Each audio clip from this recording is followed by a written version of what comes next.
right, brother Floyd. Hi, brother Floyd. I like that one, y'all. Yeah. I like it. We might have to publish that one. I kind of like that one, bro. I kind of like that one. I like that one. Yeah. Floyd got us a new intro song, and man, that was really cool. I like that one. I like that one, Floyd. Hey, so it is Saturday. Yeah, man. We made it through another week. We're into the weekend. How has yours gone so far, Floyd? It's been pretty good. Working doubles and trying to do that thing, but other than that, it's been pretty well. How about yourself? You know what? It's gonna sound repetitive, but I honestly, bro, like I don't have bad weeks. Mhm. I really don't. Like I have weeks that don't go as planned, but I don't have bad weeks. Because I know what bad weeks really look like. I don't have them, man. I'm truly blessed. And I don't take any of that for granted. Right. I'm a firm believer you speak things into existence. So I will never speak what my life and what I'm actually going through. Because God has blessed me to not have to look like what I've been through. Right. And so for me to speak it just goes against what he has blessed me with. And so I dare not do that. But we all have those unweeks, you know, Oh, yeah, the weeks where we have to sit back and let life. So it's normal, y'all. Don't think just because I'm speaking positivity that everything is all roses over here, because it's not. You know, I'm going through some of the same things that everybody else goes through, but it does us no good to complain about our situation, because there's a million people that would love to switch positions with you. Oh man, most definitely. Not to mention the number of people that we have lost over the last even few months. Just think if they had an opportunity to switch and take on your situation right now, compared to them not being amongst us right now, I'm pretty sure that they would take that opportunity. So let's not complain about what we go through, because it's a blessing that we even get to go through it. So I just want to send up prayers to everybody that might be going through it. I think the other day I solicited the prayers of people that know the words of prayer to pray for me. I have some major decisions coming my way. Actually, they're already here, that I need to make about how my future is going to look. And so I'm leaning to depend on God to give me direction and give me a spirit of discernment, to where I not make these decisions about me, but make it about what He wants for me. Right. And so that is my goal. But I am human, and sometimes the thing that Tim wants try to overtake what God has for me. So that happens every time. Oh yeah, because we can find a million different reasons why my plan is better than what God has for me. Mm-hmm. But in the end, it never works out. And that's why He laughs at us. Yeah, and that's why it's also important that we be careful of what we ask God for, because God will give you exactly what you ask for. And in a lot of cases, man, we're not ready to receive what God has for us. And so it's so important that we put those things in perspective. And me saying that kind of goes in line with what we're talking about today. So I've been approached by a lot of people, and trying to get people in the mindset of I call this therapy. Have an opportunity to get in front of, behind, up to the mic and talk about life and the nuances of life is a privilege, but at the same time, I don't take it lightly, because I know someone out there is hinging on every word that I say. Mm-hmm. And so we have to be mindful of the words that we say and how we say it, because literally there's somebody teeter-tottering on the edge of, you know, whether or not to make the decision to continue or to end it all. And I didn't mean to be so candid, but It's the truth. Yeah, that's how it is. It's Yeah. the truth. Yeah. And that's why even when you're out in public, you need to be mindful of how you treat and how you talk to people, because you never know where somebody's at in their life. And the flip side of that is we got a lot of crazies in the world, and you assuming looking at a person that you can say whatever you want. They done already flipped that switch, and you just ignited something that you won't be able to take back. And so you have to be mindful of that, man. And it's just really good human nature. Just be a good human, and that's really what it boils down to. But getting into the topic today, I pretty much kind of like everybody I talked to. I've received a lot of compliments on the show. The show has been kind of like an intricate part to some people's lives. They have looked at our information, so to speak, and they have gone onto YouTube and kind of like I'm getting message after message like, hey, I listened to your podcast, and I just want to tell you, it came at a time where I needed to hear what you guys were talking about. And so that's what this thing is about, man. That's what it's about is using our platform. If it's nothing but reference material where people can go back and listen to something that give them some encouragement, or help them continue to fight the good battle. But when I'm asking people, I'm like, you should try, starting your own podcast, because I'm getting a lot of people that are talking about they're interested in starting their own podcast. And so, like I tell them, I was like, you can come on the show, we can get you a seat, you can see how everything's done. I said, what would you talk about? Bro, I must have talked to probably 6 to 8 people over the last week about what they would talk about. And the resounding answer of what everybody's saying they would talk about is relationships. Relationships. The top key. And so that spawned today's conversation. Also, I'm going to say this. She has put me on Front Street a number of times. So I'm going to put her on Front Street right now. My little sister, Dana, a lot of you guys know her. Her and her husband and her family mean the world to me. She is the owner of Sugar Jam. Shameless plug, but if you have not been to Sugar Jam,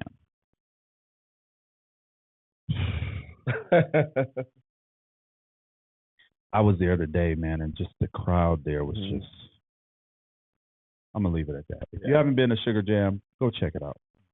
But Dana is, I don't know, Dana has taken me on as her project. And every time we talk about relationships, she kind of gauges where I'm at every time we talk. Like, so Tim, what's up with the dating thing with you? I'm like, Dana, we don't like to use that word in the Tim household, dating. We hang out. Right. Dating right now for me is like saying this is a prelude to something. And I said that, she just kind of looked at me. She was like, "Are you like scorned or bitter because of previous relationships?" And I'm like, "Not at all, actually, not at all." And I have the utmost respect for everybody that I've ever dated. I don't ever say bad things about anyone. I talk about situations that I was in, not to specifically put anybody on Front Street or to shame anyone, but how I am in a relationship. I give so much of myself in a relationship. Right. I become super selfless. And so for me, it's not anything that I ever regret doing, but because I pour really into everything that I do, I pour so much of me into everything that I do, is that, being in a relationship for 7 years, I poured so much of myself into a relationship, not saying I didn't get any of it back, but it was just like, once I got out of the situation, it was, I had to replenish, and I said this, and she was like, "Oh, replenish." So I had to really replenish me. I had to I had to get some of myself back and pour Okay. into myself. Okay. And so that's where I'm at right now with the relationship conversation with me is like I'm pouring some more of myself that I gave out. I'm pouring some of that back into me. Um, and that's at some points in your life you have to be selfish with you. Right. And I'm starting to be more aware of me not being selfish with me. And so that's I'm just at that stage where I'm stepping back, starting to be a little more selfish with me. And I'm very communicative about it whenever I talk to people.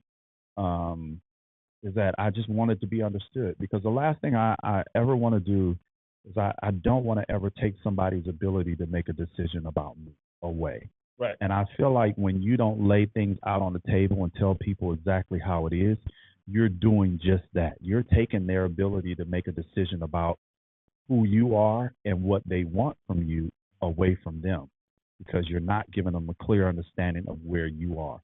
And I always want to do that. I want to give people a clear understanding of where I'm at.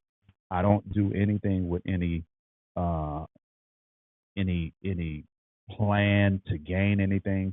Everything that I do is to build. Anybody that I'm involved with, I want to build. And so that's where I'm at right now. I'm replenishing me. And she thought that was so funny. Um, and I and so for me, when I was riding, I was like, hey, let's talk about this thing. Why is there such a need for people to have to want to be in a relationship? Well, when you had told me about that, but 5 minutes ago. Oh, really? Oh, okay. All right. You see what he does? Just little jabs. Okay. Okay. No, no. What that did, like with relationships. What came up to me was, I'm gonna take it back. Okay, from the moment like we were born. Okay, we reached out to something or someone, right? So that whether it's their hand or their voice or they just start hugging us or something, you know. So basically, we needed that. We that was our first connection with someone. Okay, so usually, once we get that connection, like from it can be a teacher, it can be a caregiver, it can be your parents, you know, it that connection evolves into that person showing you what love is, and they also showing you what love isn't. So then, once you get to that point, that that understanding, as a kid, as a baby, you don't really understand all that stuff. But once you grow up and start to understand all that stuff, then you start chasing that relationship that you first got when you got from that parent, from that teacher, from that caregiver. So it's a reminder of how you were brought up. It's a reminder of the things that you grew up on, that you cherished, those bonds. Yeah, yep, I agree, 100%. And when I Googled why the need to have a relationship, and this is what it says, and it actually goes right in line with what you said, Floyd. The need for relationships stems from a combination of biological drives, psychological needs, and social and cultural influences. Humans are fundamentally social creatures, and strong relationships offer numerous benefits, including improved mental and physical health, a sense of belonging, and shared experiences. There's more detail to look at why relationships are important. Biological and psychological needs. Social connection. We are wired for connection and thrive in the company of others. Emotional support. Relationships provide companionship, support, intimacy, which can buffer against stress and improve mood. Sense of belonging. Having a strong support network can foster a sense of belonging and reduce feelings of loneliness and isolation. Safety and security. Relationships can provide a sense of safety and security, especially during challenging times. Yeah, yeah. And this one, oxytocin release. Oxytocin release? Y'all tell me if I said that right. What that is, a connection with others can trigger the release of oxytocin, a hormone associated with trust, bonding, and well being. Social and cultural factors. Social pressure. Societal norms and expectations often place value on being in a relationship. Marriage and family. For many, relationships are a pathway to marriage, family, and procreation. Shared experiences. You said that. Relationships provide opportunities to share life experiences, build memories, and grow together. Right. Personal growth. Navigating the complexities of relationships can foster personal growth, communication skills, and empathy. The health benefits of it: improve mental health, physical health, increase longevity. But when you think about all of that, these are the important things that you need to consider when either pursuing a relationship or while you're in a relationship. Relationships are not a one-size-fits-all solution, which simply means relationships aren't for everyone. Right. The quality of relationships matter. Healthy and supportive relationships are more likely to lead to positive outcomes than unhealthy ones. Self-sufficient is also important. Individuals can find fulfillment and happiness without being in a romantic relationship. Different type of relationships, and we will talk about these. Family, friendships, and romantic partnerships all play a role in our well-being.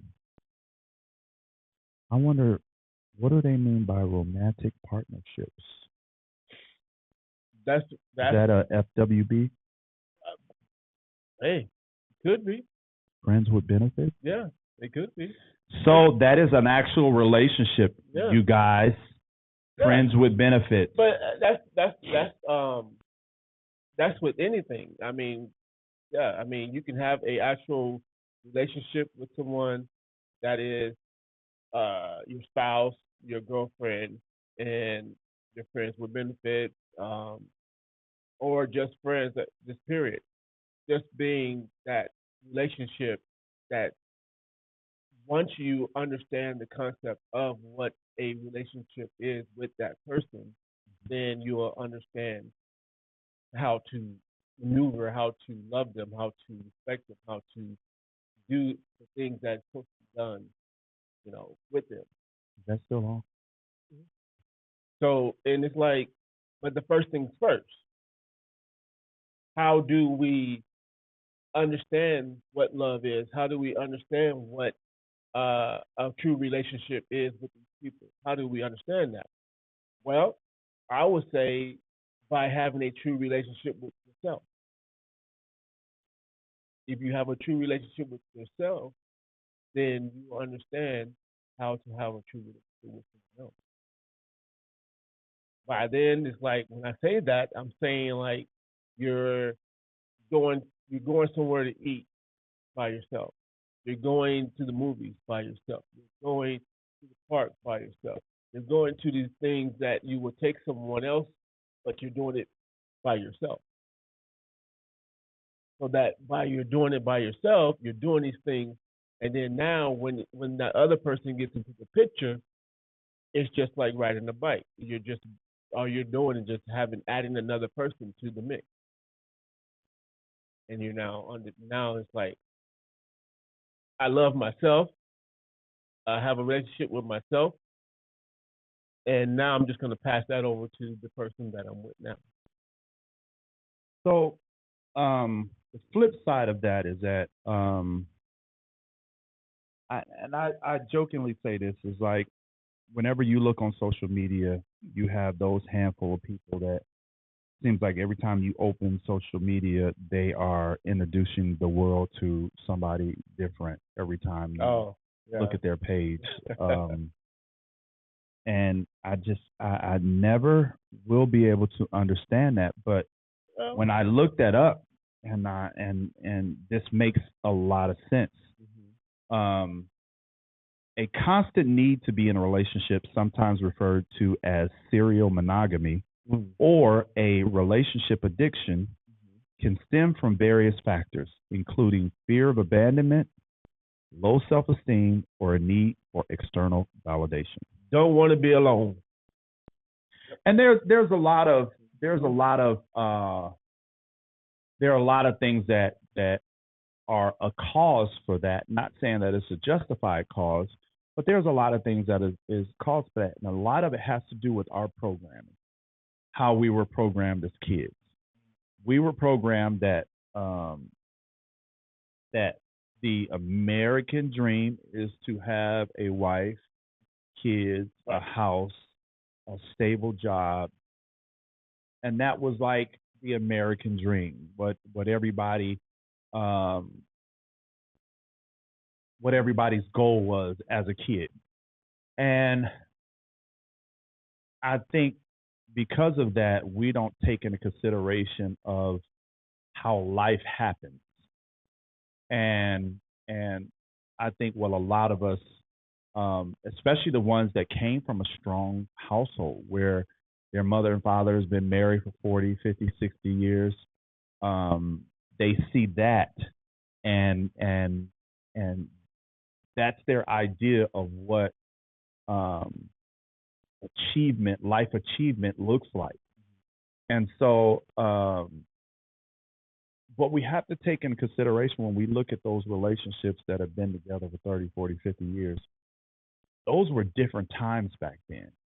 You didn't have all of the um, things in the world that draws people's attention in different directions, like social media. Um, we live in this Me Too movement where, and then the other thing where everybody is judging how successful they are based on everyone else. And so we live in a society where, hey, what's the next great thing? I'm done with this, so what's next? And that wasn't the frame of mind of what they had back then. What they had was, I found my partner. I am going to build with them. We're gonna go through what we need to go through it together. We're gonna get through it together, even if that means we live in a cardboard box. Right.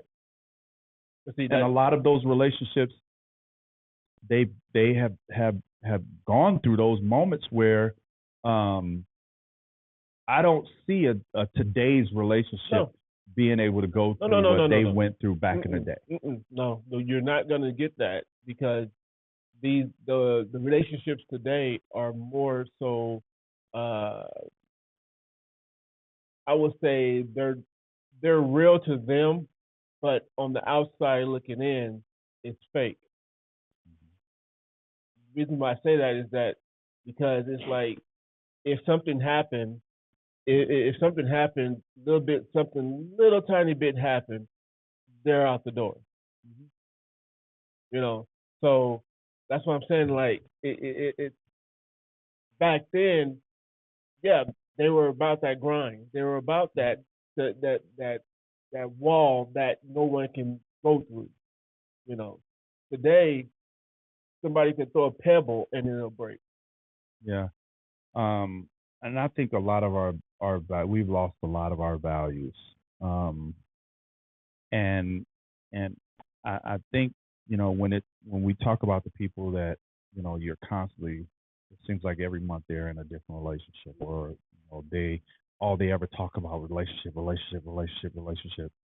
and it's what you said. What you said is true. It's like when you're constantly jumping in and out of relationships, you never take that time to get you right, to love you, and so what you find yourself doing is you start searching for you in everybody else, instead of finding you in you.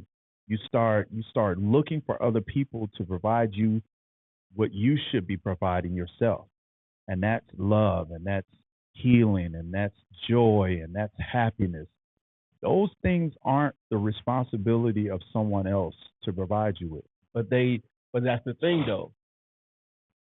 Why do we put that on them? Why do we say, "Oh, well, you don't make me happy. Well, I'm not going to be with you anymore because you don't make me happy." It's like what you said, like you weren't happy from the beginning. Now you're trying to be in a relationship with somebody that you want them to convince you that you should be happy. There Like it is. that's unfair. And I say this all the time. You should never put the expectations that you have for yourself on someone else. To expect someone to be you is absolutely wrong. You have to respect people for who they are. And when they show you who they are, understand who they are and make a mental note and say, hey, either I can work with this or I can't work with this. But what we have a tendency to do is we feel like we can change people. We will look at somebody's situation from the outside and we literally have followed them through relationships after relationships. And we will tell ourselves, well, they wouldn't do that to me. I think I would be different. Oh, yeah. So, but the thing is, if you want to issue yourself that challenge and get in a relationship when you literally followed in the footsteps of somebody, watching them in and out of relationships and knowing how they are in and out of relationships, and you choose to take that on, you have to understand what comes with that. You can't be mad at them when they end up being who you saw them to be. But that's not the case. You will be mad at them.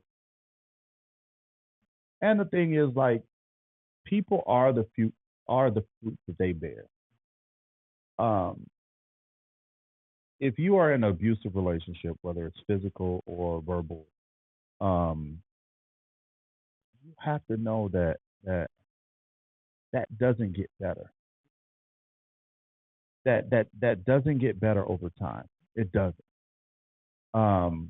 What you end up doing when you get into those type of relationships that are physical or verbally abusive,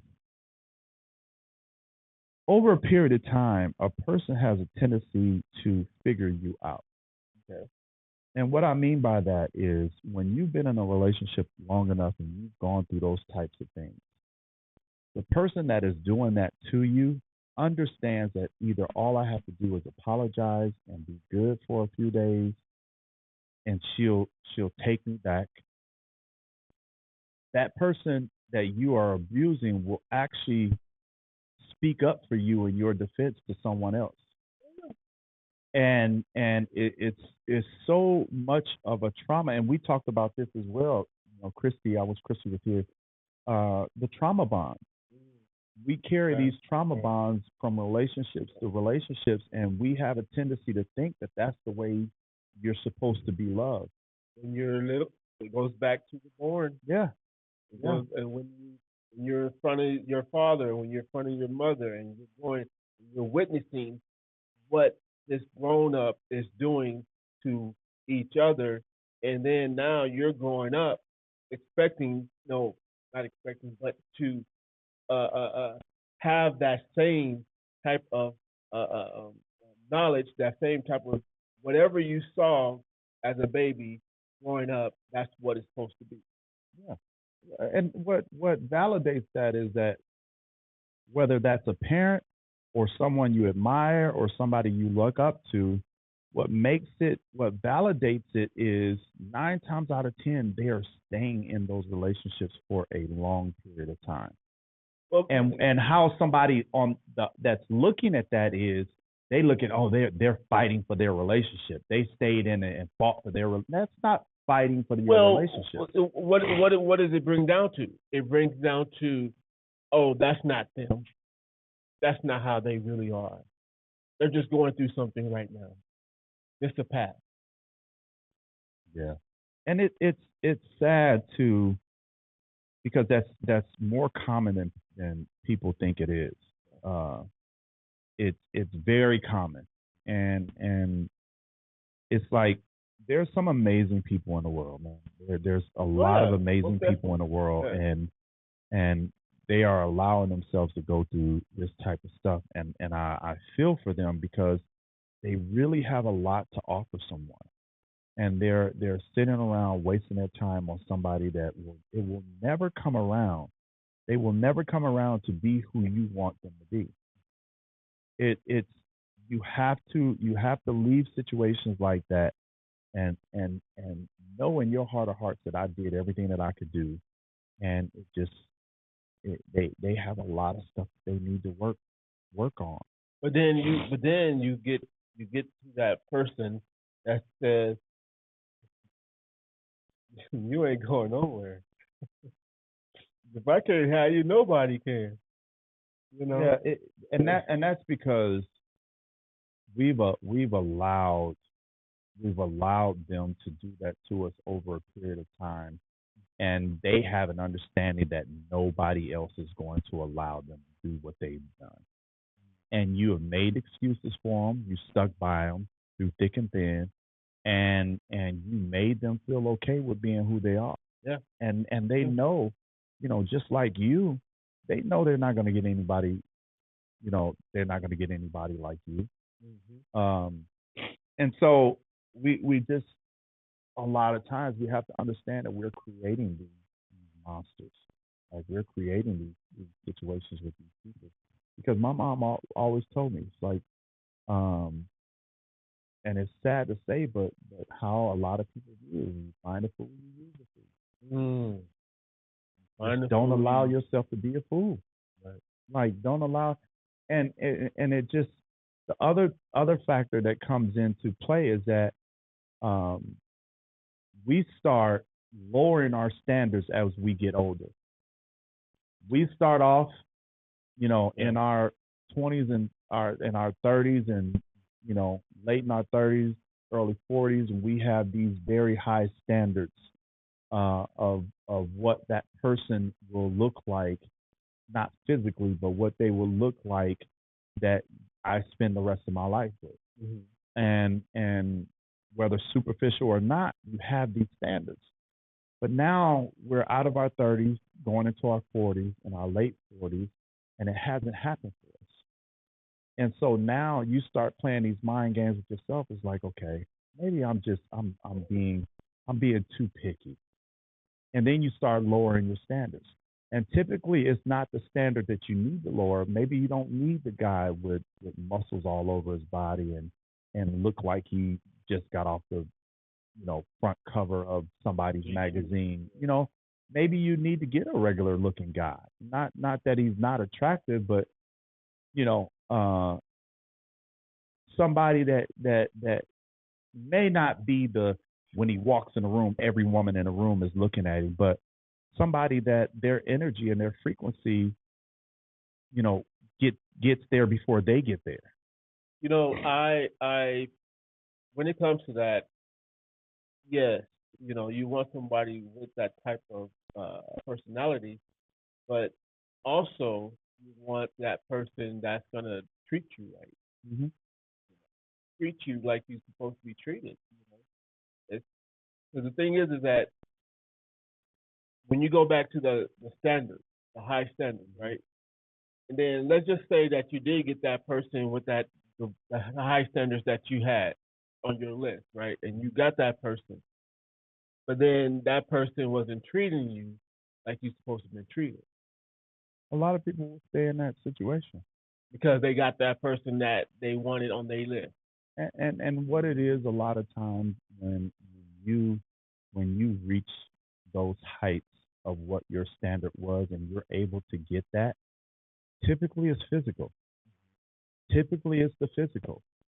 And so, like I said, we live in a Me Too society and a look at me society. It's like now we become more concerned about what people think than about how I actually feel in this relationship. So now your relationship comes a facade. Like you just now let's go through the motions.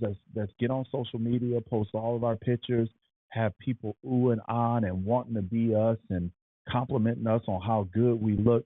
And then when you get alone, you're miserable. You're miserable. And so I think if you're going to have a high standard, let it be your morals. Let it be your morals. If you're gonna have high standards, let your morals be your high standard, Mm. and character and energy. Yeah.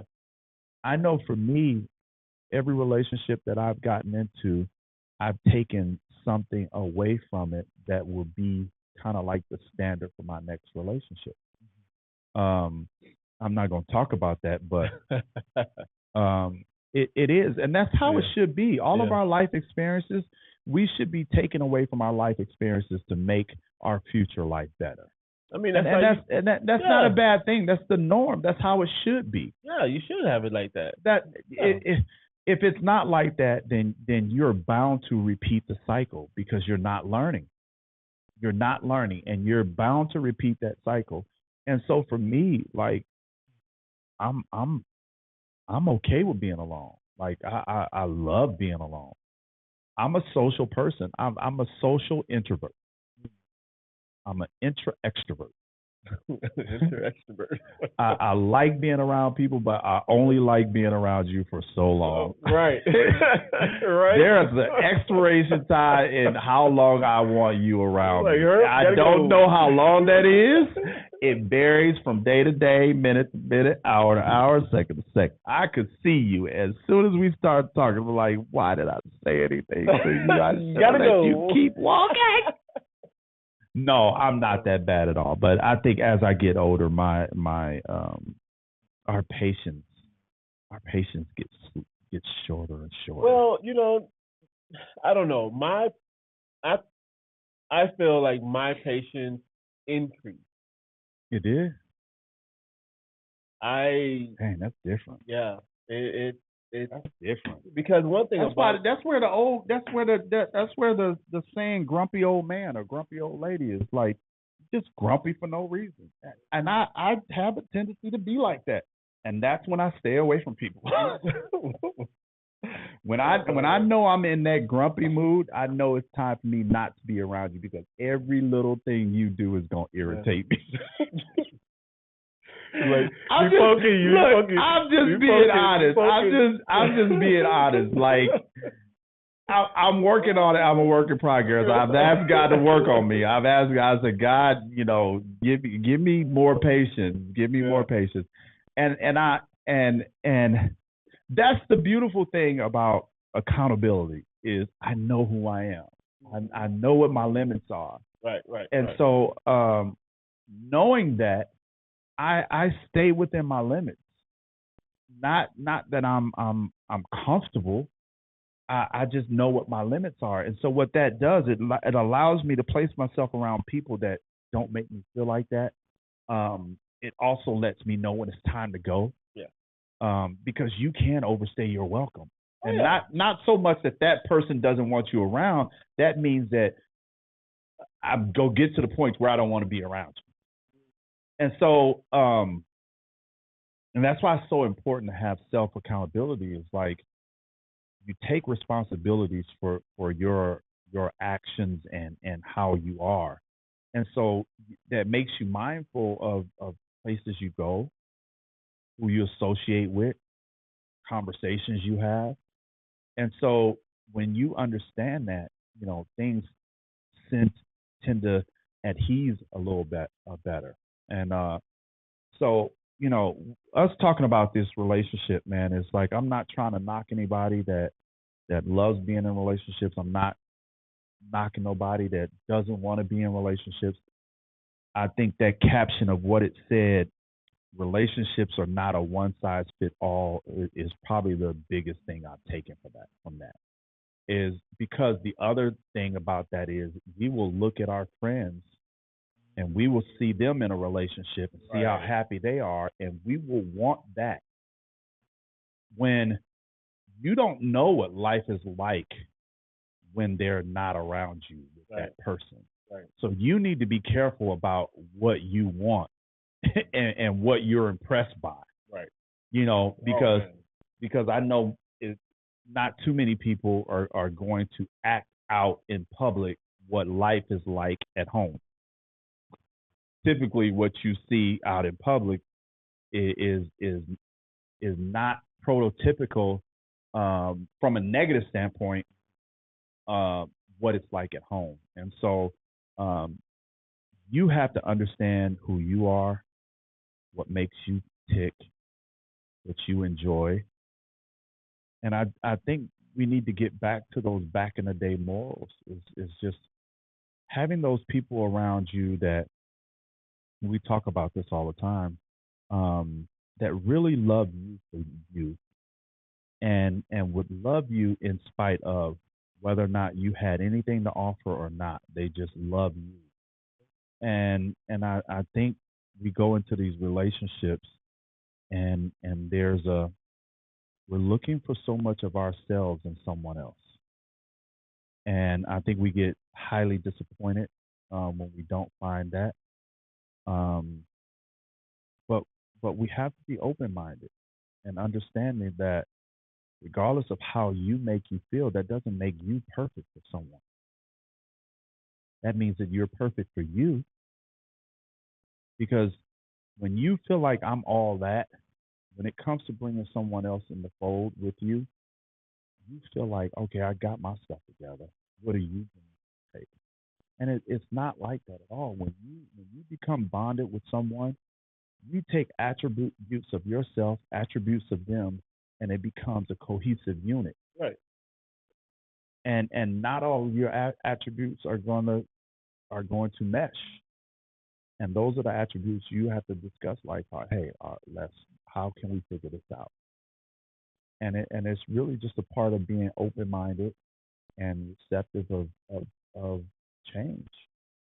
And so, yeah, I felt like it was important for us to talk about that today because one, it was on my mind. It's also been a topic of a lot of discussions, personal discussions that I've been having with people, not just of myself, but of other people. And so I felt like, yes, my cousin said, she's alone, but she's not lonely. And that's so important, guys. That's so important that we understand that just because you are alone does not mean that you have to be lonely. If you are alone and you're lonely, that's because you're not happy with yourself. You're not fulfilling yourself. Right. And so that's that moment where you need to work on you being happy with you. And love yourself. You gotta love yourself.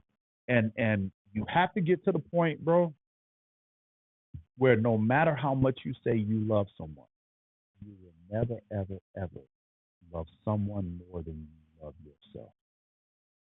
I'm going to end on that. That was a drop of the mic. I appreciate you guys tuning in today, man. That was something that was on my mind and on my heart, and it just kept rearing up throughout the week. So I felt like it was important for us to talk about it. If you have any feedback about today's conversation, message us. You will be able to see this episode on YouTube. But yeah, chime in. Also, come up with some conversations that you want us to have.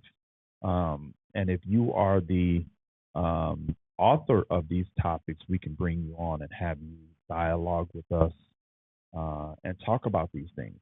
And it's not something that you have to be a subject matter expert about.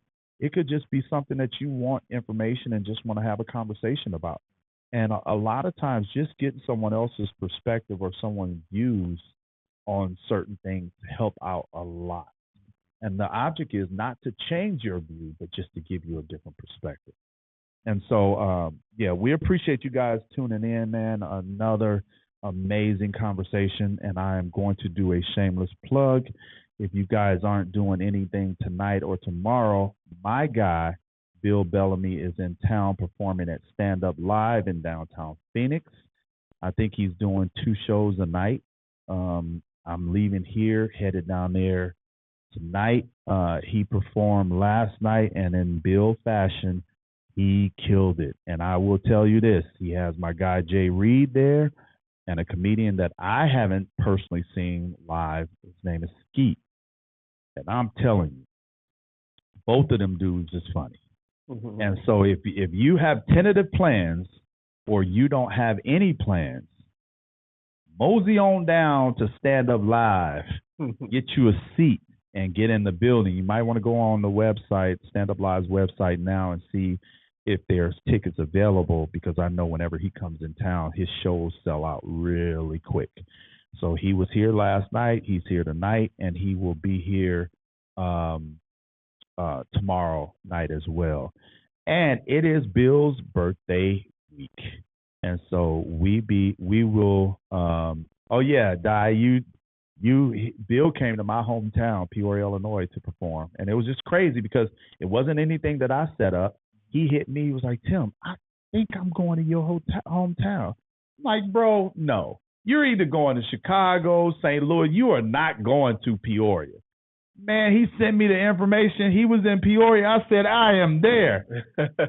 And I had an opportunity, man. I was so grateful for him because I had an opportunity to bring some of my family like backstage and hang out with him. And it's something that they constantly remind me of. And man, I call it a small town. Peoria is a population of, I think, like 160,000 people. So we don't get stuff like that regularly there. We're about an hour and a half, 2 hours, maybe 2 hours from Chicago. So if we want to get that kind of entertainment, we travel up to Chicago to get it. So to have him grace Peoria was amazing.